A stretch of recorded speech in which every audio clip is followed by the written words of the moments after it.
దగ్గరికి వచ్చింది. సౌలు దగ్గరికి వచ్చినప్పుడు, దావీదు దగ్గరికి వచ్చినప్పుడు సౌలు ఏం చేశాడు? ఈ లోకపరంగా నువ్వు కత్తి తీసుకో, ఒక దారు తీసుకో, మొత్తం వేసుకో, నువ్వు వెళ్ళి వానికి యుద్ధం చేయమని ఛాయిస్ ఇచ్చాడు. కానీ దావీదు అవన్నీ వేసుకున్నాడా? ఏం వేసుకోలేదు. యుద్ధము యెహోవాదే, ఆజ్ఞ ఇచ్చిన దేవుడు ఎవరు? యెహోవాయే. కాబట్టి ఈ యుద్ధంలో వాడు గెలిపించేవాడు ఎవరు?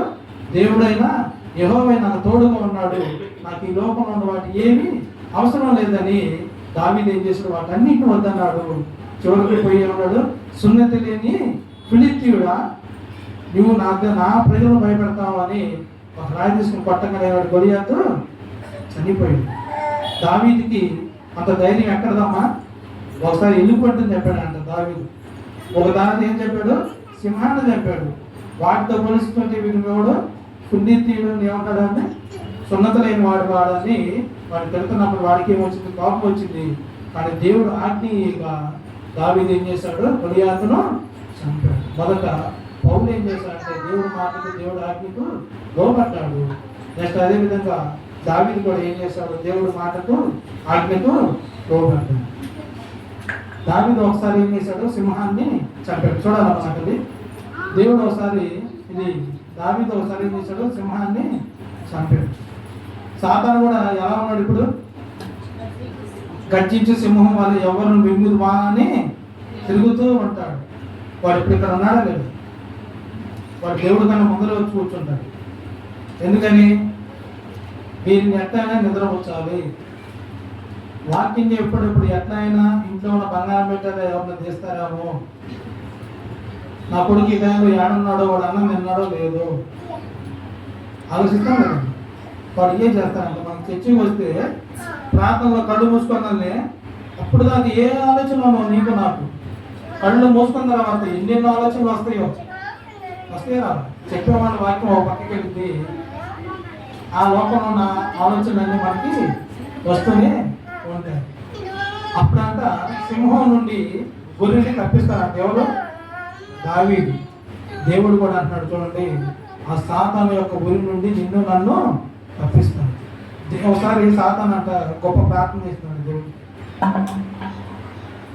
దెయ్యం పట్టిన వాళ్ళ దగ్గరికి వస్తే దేవుడు ఏమంటాడంటే, మీరు పందులకి వెళ్ళమన్నప్పుడు దెయ్యం ఒక మంచి మాట అండి, నీకన్నా నాకన్నా బాగా ప్రార్థన చేస్తున్నట్ట. ఏమని? సర్వోన్నతిని దేవుని కుమారుడు అయిన యేసు. నువ్వు నేను ఈరోజు నాలో ప్రార్థన చేశావా? సర్వోన్నతిని దేవుని కుమారుడు అయిన యేసు అని నువ్వు నేను ఏదైనా ప్రార్థన చేశావా? చేయలేదు. ఇదిగో నేను నీకు ఆజ్ఞయిస్తున్నాను, ఆ పందుల్లోకి వెళ్ళమనగానే సాతాను పారిపోయాడా లేదు? సాతాను దేవుడు మాట అంటే నువ్వు నేను ఈరోజు దేవుడి మాట వింటాను.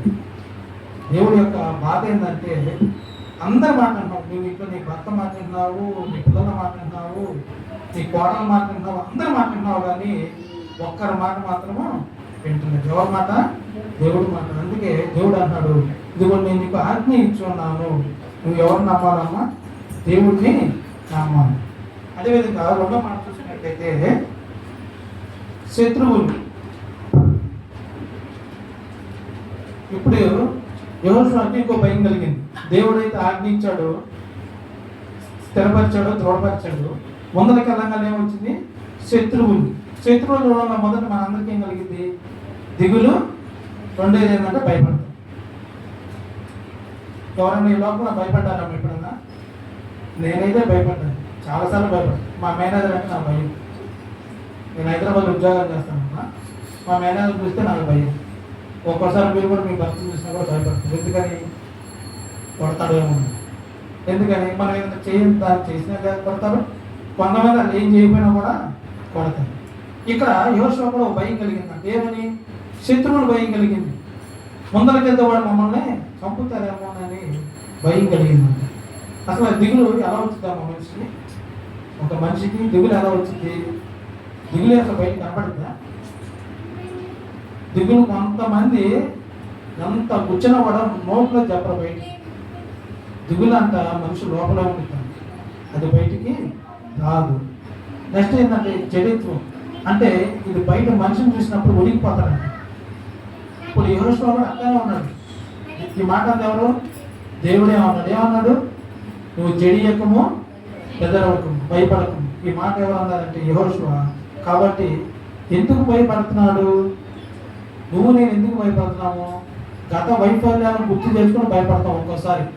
పోయినసారి అట్లా జరిగింది కదా, ఈసారి కూడా అట్లానే జరిగిందేమో అని నువ్వు నేనేం చేస్తాము, భయపడుతూ ఉంటాం. ఎప్పుడన్నా భయపడ్డారమ్మా మీరు? పాత వాటిని గుర్తు తెచ్చుకొని అమ్మ అది మళ్ళీ మా జీవితంలో రిపీట్ అయితే మేము ఇక బతకలేమయ్యా, మేము చచ్చిపోతాను ఈరోజు మీరు అనుకున్నారా? 100% అక్క మాత్రం బాగా చేయొచ్చుంది అన్నిటికీ. ఎందుకంటే మనం ఏం చేయాలంటే దిగులు పడకూడదు. యెహోషువకి ఏముంది? దిగులు ఉన్నది. వీళ్ళంతా నేను ఎట్లా నడిపిస్తానయ్యా, నాకు తోడు నువ్వు ఉంటావు అంటే దేవుడు ఏమన్నాడు? నేను మోషేకు తోడై ఉన్నట్లు నీకును తోడై ఉంటాను, నువ్వు ముందరికి వెళ్ళాను అన్నప్పుడు అప్పుడు యెహోషువ ఏం చేశాడంటే సంఖ్యాకాండము 13వ అధ్యాయము 3వ వచనం చూసినట్లయితే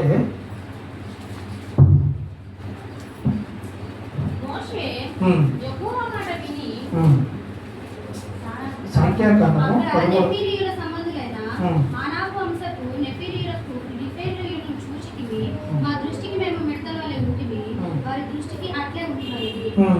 చాలా. ఇక్కడ ఏంటంటే వీళ్ళంతా ఒకసారి అంటే దేవుడు పంపించినప్పుడు ఏమైందంటే అక్కడ వాళ్ళు ఎలా కనబడుతున్నారంట? మెట్టలనే కనబడుతున్నారంట. కానాను దేశంలో జనాలను చూస్తుంటే ఇశ్రాయేలుకి కొంతమంది దేవుడు పంపించినప్పుడు ఆ దేశం ఎలా ఉందో చూసామన్నప్పుడు వీళ్ళు దేవుడికి ఏముంది? వేగులు వారిని చూసేసినట్టు ఏమన్నారు? మేము వాళ్ళ దృష్టికి ఎలా ఉన్నామంటే మిడతల వల్లే ఉన్నాము, వాళ్ళని చూస్తే మాకేమొస్తుంది? భయం వేస్తుంది అన్నప్పుడు ఇశ్రాయేలీలు అందరూ భయపడిపోయారంట.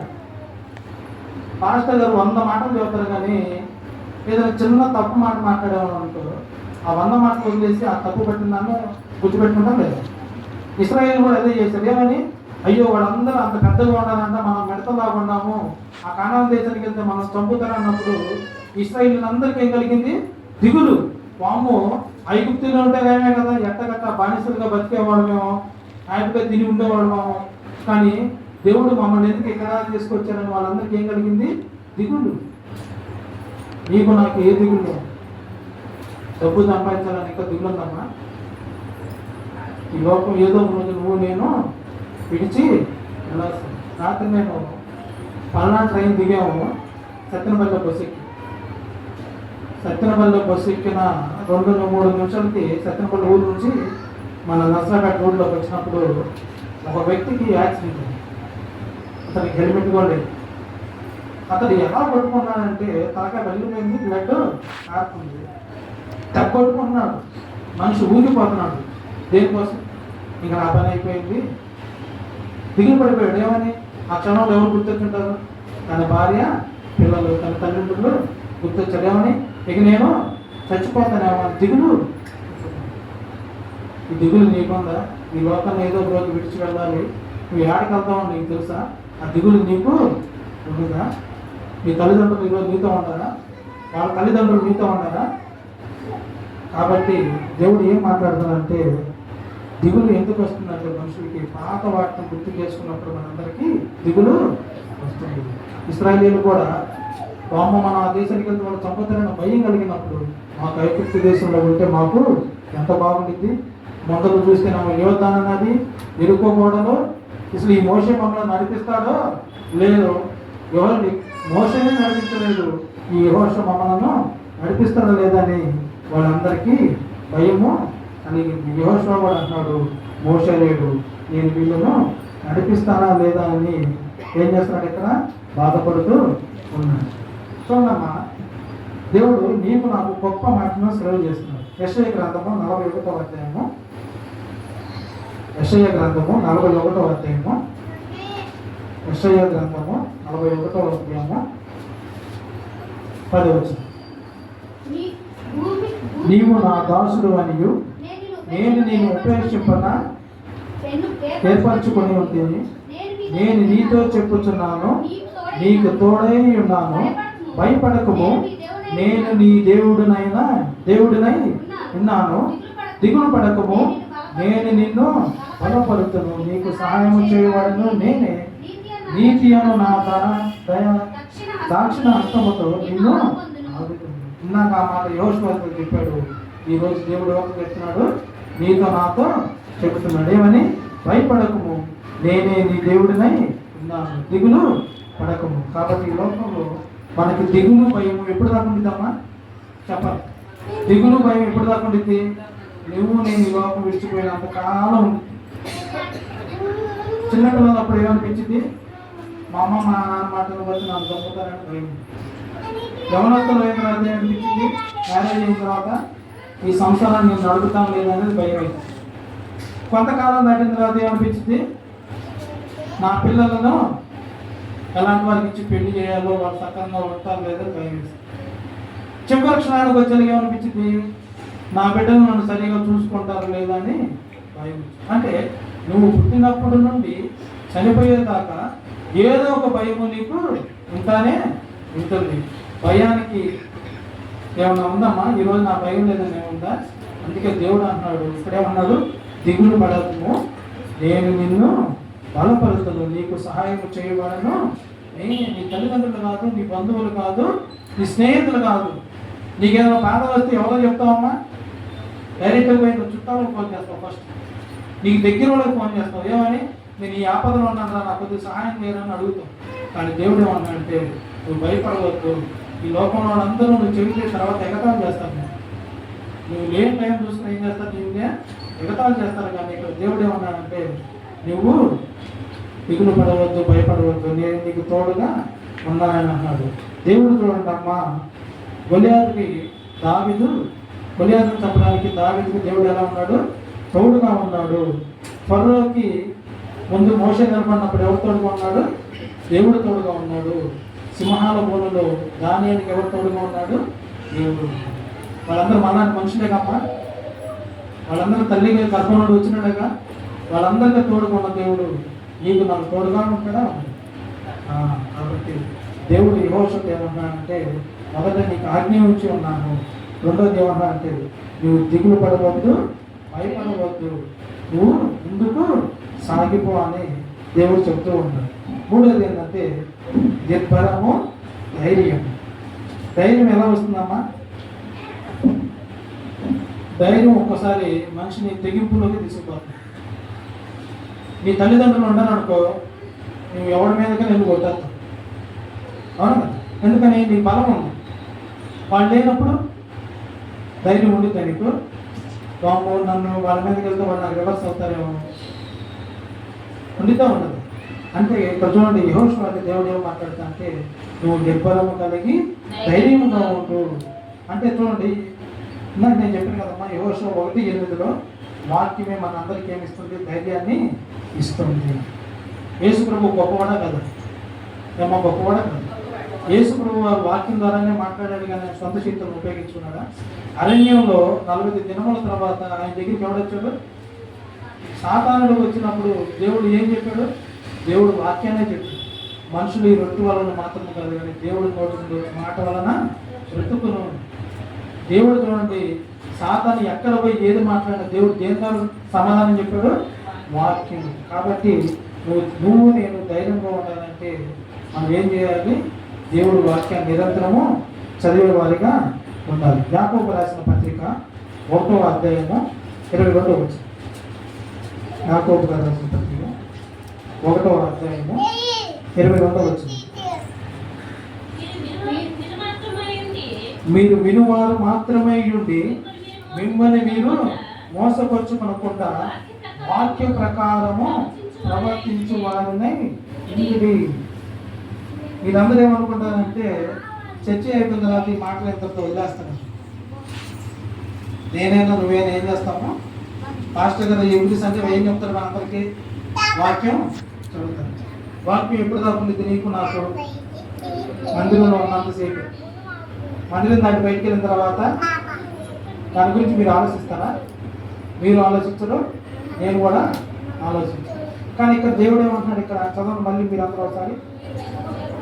మీరు విను మాత్రమై ఉండి మిమ్మల్ని మీరు మోసపుచ్చుకుంటుందా వాక్య ప్రకారం ప్రవర్తించు వారి ఉండేది. కాబట్టి మనందరము వాక్యం ప్రకారమే జీవించాలంట. చూడండి, మనము ధైర్యం ఎలా ఉంటామన్నా?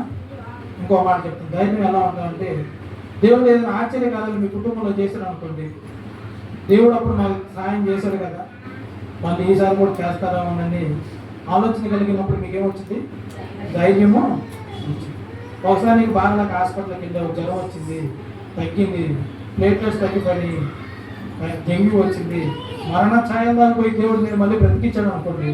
ఈసారి చిన్న బ్లడ్ ఇన్ఫెక్షన్ జ్వరం వచ్చింది అనుకోండి, మీకేమనిపించింది? అంత జబ్బునే దేవుడు తగ్గించగా దీన్ని తగ్గించలేదా అని ఏమొచ్చింది? మీ అందరికీ ధైర్యం వచ్చింది. ధైర్యం ఎవరి ద్వారా వచ్చిందమ్మా మీ అందరికీ? దేవుడి ద్వారానే వచ్చింది, కానీ డాక్టర్ వల్ల కాదు. డాక్టర్ కూడా ఒక్కోసారి ఏం చేస్తాడు? చేతులు ఎత్తేస్తాడు. నా వల్ల అయితే ఇంకేం లేదయ్యా, అంతా దేవుడి దయ ఉంటే ఉంటాడు, లేకపోతే ఎందుకని ఇటువంటి కేసులు వాళ్ళు ఎన్నో రోజుకి చూస్తూ ఉంటాం. కాబట్టి నీ ధైర్యం నా ధైర్యం ఏంటంటే నిజమైన దేవుడు మన ప్రభువైన యేసుక్రీస్తులో. ఇక్కడ యెహోషువ యొక్క ధైర్యం ఏంటంటే ముందర ఎర్ర సముద్రమైన ఉన్నది, ఎరుక గోడలైన ఉన్నది, దేవుడు నన్ను నడిపిస్తాడు, ఎందుకంటే మోషకి తోడు ఉన్న దేవుడు నాకు కూడా తోడుగా ఉంటాడనే ధైర్యంతో ఏం చేస్తాడంటే ఆ ఇశ్రాయేలుని మోషే ఏం చేస్తున్నాడు? నడిపిస్తూ ఉన్నాడు. దేవుడు ఎడలు ఏం చూపించాడు? విధేయత చూపించాడు. గోడ చుట్టూ తిరిగితే మీ ఇల్లు పడిపోయిందా?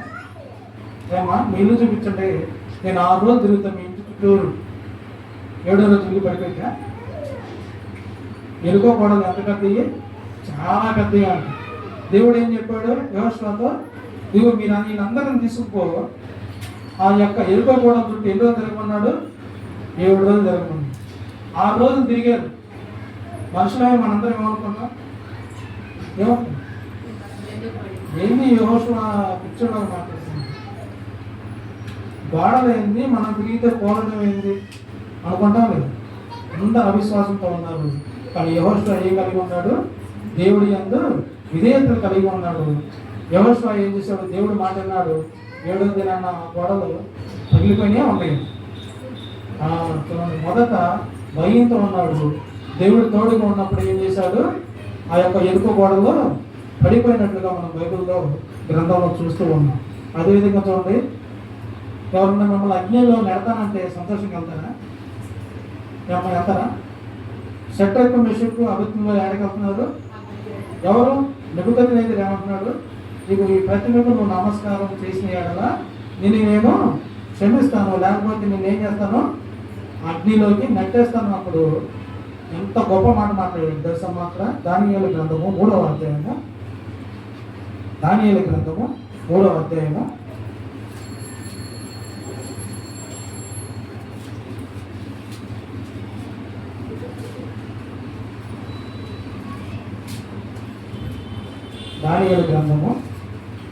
3వ అధ్యాయము 17వ వచనం. మేము సేవించుచున్న దేవుడు మండుచున్న వేడిమి గల ఈ అగ్నిగుండములో నుండి మమ్మను తప్పించి రక్షించుటకు సమర్థుడు, మరియు నీ వశమున పడకుండా ఆయన మమ్మల్ని రక్షించును. ఒకవేళ ఆయన రక్షింపకపోయినను రాజా నీ దేవతలను మేము పూజింపనీయము, నీవు నిలబెట్టించిన బంగారు ప్రతిమకు నమస్కారమును. ఏమన్నారమ్మా? ఎంత గొప్ప మాట ఇది! వాళ్ళు మొక్కారా? ఒకవేళ రక్షించడానికి మన దేవుడు ఎలాంటి వాడు? సమర్థుడే. కానీ ఒకవేళ ఆయన మమ్మల్ని రక్షింపకపోయిన ఎడల మేము ఆ ప్రతిమకు ఏం చేస్తాము? నమస్కారము. నువ్వు దేనికి ఈ లోకంలో నమస్కారం చేస్తావు? ప్రతిమ అంటే విగ్రహాలు కాదమ్మా.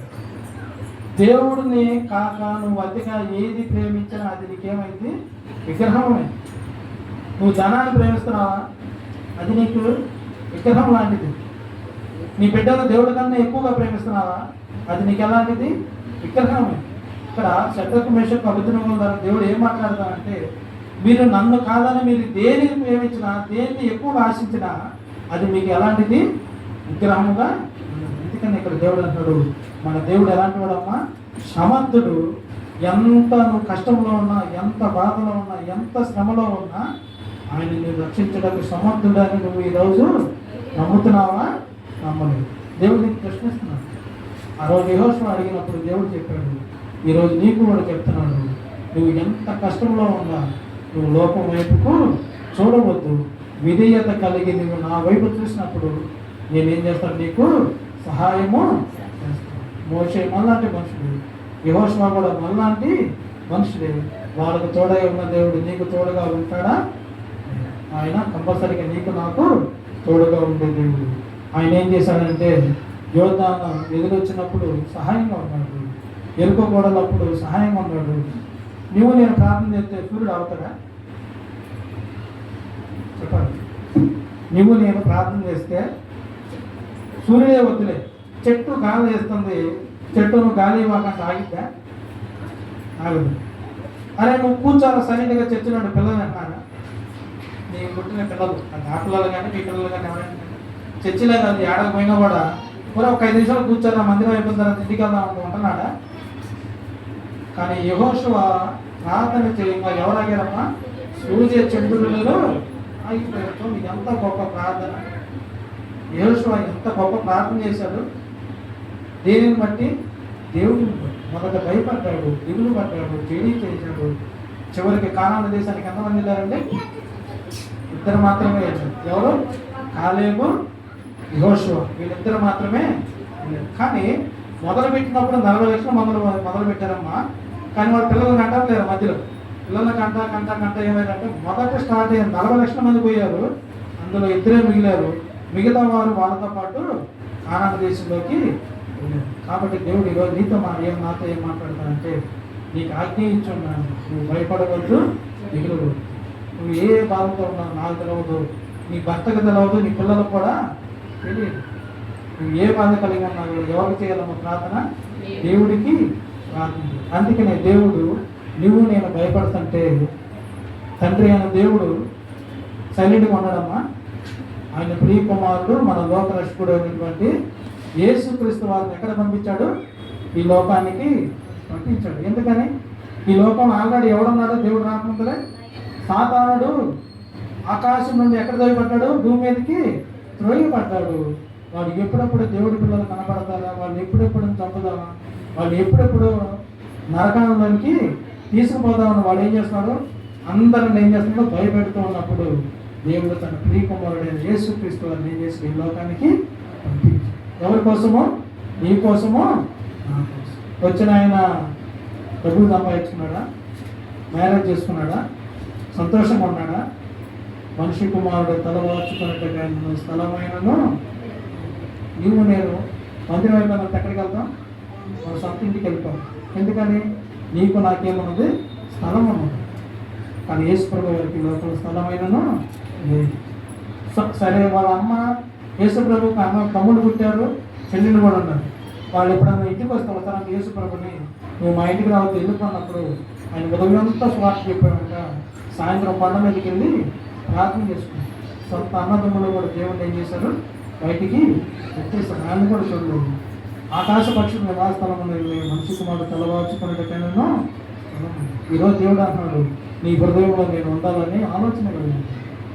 నీ హృదయంలో నాకు కొద్దిగా స్నానము ఇదిగో నేను తలుపు ఎద్దు నుండి కొట్టుతున్నాను, ఎవడయ్యానో నా స్వరం నేను తలుపు తీసినాడు, నేను వాడికి ఏం చేస్తాను? సహవాసం చేస్తాడు, నీతో ఉంటాను అంటున్నాడు. ఇదే రక్షణ దినము మీకు అనుకూలమైన సమయం. యేసుప్రభు వారు ఎందుకమ్మ ఈ లోకానికి వచ్చింది? నీకు బాధ లేకపోతే జనం తగ్గించడానిక?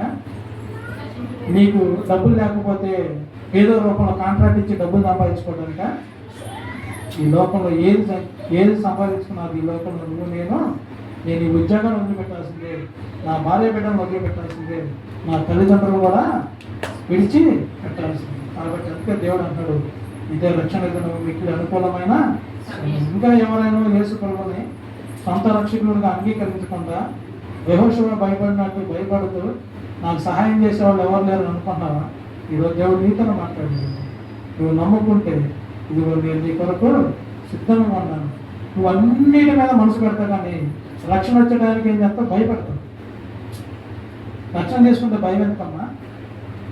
వాన పడుతుంది, ఇల్లు ఎలాంటిది? మనకి రక్షణ లాంటిది. ఎండ కాస్తుంది, ఇల్లు ఎలాంటిది? రక్షణ లాంటిది.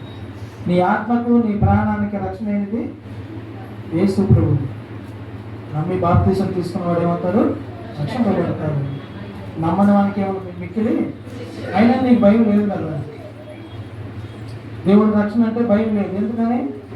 అది తీసుకుంటే అది చేయకూడదు, ఇది చేయకూడదు. తీసుకోమ్మా, దేవుడికి ఏం చేస్తాడు? సహాయము చేస్తాడు. కాబట్టి యెహోవాకి తోడన్న దేవుడు నీకు నాకు తోడుగా ఉంటాడు. దేవుడు ఈ మాటలు దీవించి ఆశీర్వదించును గాక. చిన్న ప్రార్థన చేసుకుంటాం. మహాపరిశుద్ధుడైన ప్రేమ కలిగిన మా ప్రియ పరలోకపు తండ్రి, మీ బంగారు పదానికి నేను వందనాలు స్తోత్రాలు. ఏమోనైనా మహేషే లోకం వైపు యెహోషువ వైపు ఈ లోకం వైపు చూసి వీళ్ళందరినీ నడిపిస్తానా లేదా అనుకున్నాడు. కానీ ప్రభు నీవు తోడు ఉన్నావు ప్రభు. నువ్వు నేను ఆజ్ఞ ఇచ్చి నెరవేర్చే గొప్ప దేవా మీ వందనాలు స్తోత్రాలు. నువ్వు మాట ఇచ్చి తప్పుడుకు నాయన నలుపత్రులు కాదు కానీ ఎగిపోతండి నాయన. నిదిగోనైనా నువ్వు మాట ఇచ్చావు ప్రభు. ఆ యొక్క ఇశ్రాయేలు నిదిగోనైనా కానాన్ దేశం వరకు నడిపించిన ఆయన నీ వాగ్దానాన్ని నెరవేర్చుకున్నావు ప్రభు. మీకు వందనాలు స్తోత్రాలు. ఎదుగునైనా మా సంఘంలో ఎదుగునైనా ఎంతో మందినైనా రక్షణ మారు మనసు అనుభవం లేకుండా ఎదుగునైనా రక్షణ మాకొద్దు అని ఉంటున్నారు. కానీ ప్రభు నేను ఏ నాటికి అమెరికా ఉన్నట్టుకి ఎదుగో తండ్రి నాయన రేపు ఏమి జరగబోతున్నదో మాకు తెలియదు. కానీ ప్రభు వారు సాధారణ చేత ఎదుగో తండ్రి నాయన మారు మనసు బాప్తీసం వద్దని నాయన వారు భయపడుతూ దిగులు పడుతూ దూరంగా ఉంటున్నాయన మీరు మాట్లాడారయ్యా. ఇదిగో నా ఎద్దుకు వచ్చే వారికి ఎంత మాత్రమో త్రోసమైన గొప్ప తండ్రి మీకు వందనాలు స్తోత్రాలు. ఈ మధ్యాహ్న కాల సమయంలో ప్రభు నువ్వే నిజమైన దేవుడు అని రక్షణ ఇచ్చే దేవుడు అని నీ సన్నిధికి వచ్చాడు. కానీ ఆయన అపవాదించే ఎక్కడో వారు బాధింపబడుతూ ఉంటారు ప్రభు. వారిలో ఉన్న అపవాదిని తొలగించే ప్రభు నీ ప్రియకుమారుడు మా లోకరక్షకుడు అయినటువంటి యేసు ప్రభు వారిని అయినా వారి హృదయంలో ప్రవేశపెట్టమని పరిశుద్ధాత్మ దేవుడా ఇప్పుడు మీరే ఉంటూ మాట్లాడిన వాక్యాన్ని బట్టి మీకు వందనాలు స్తోత్రాలు. ఇంకనైనా మా సంఘాన్ని దీవించిన ఆశీర్వదించిన ప్రభు 30 అంతలు 60 అంతలు 100 అంతలుగా దీవించిన ఆశీర్వదించిన ప్రభు సంఘంలో విశాలపరచండి. నూతన ఆత్మలో దయచేమని సంఘంలో ప్రార్థించిన ప్రభు. ఇదిగోనైనా మేము కూడా ధైర్యం కలిగి విధేయత కలిగి నీ రాకడ కొరకు కనిపెట్టుకొని ఇదిగోనైనా నీ రాకడ పర్యంతం ఎత్తబడే బిడ్డలుగా మమ్మల్ని అందరినీ దయచేయండి. ఇక్కడ నీ సంఘాన్ని దీవించి ఆశీర్వదించమని అన్న కూడా ఇంకా వాక్యం చెప్పుచుండగా పరిశుద్ధాత్మ దేవుడు మీరే ఉండి తోడింది నడిపించడం వలన ఇదిగోనైనా ఈ లోకంలో ఎన్నిక లేని వారినైనా నీ సేవకి ఎన్నుకున్నారని ఆయన మీ సెలవిచ్చారు.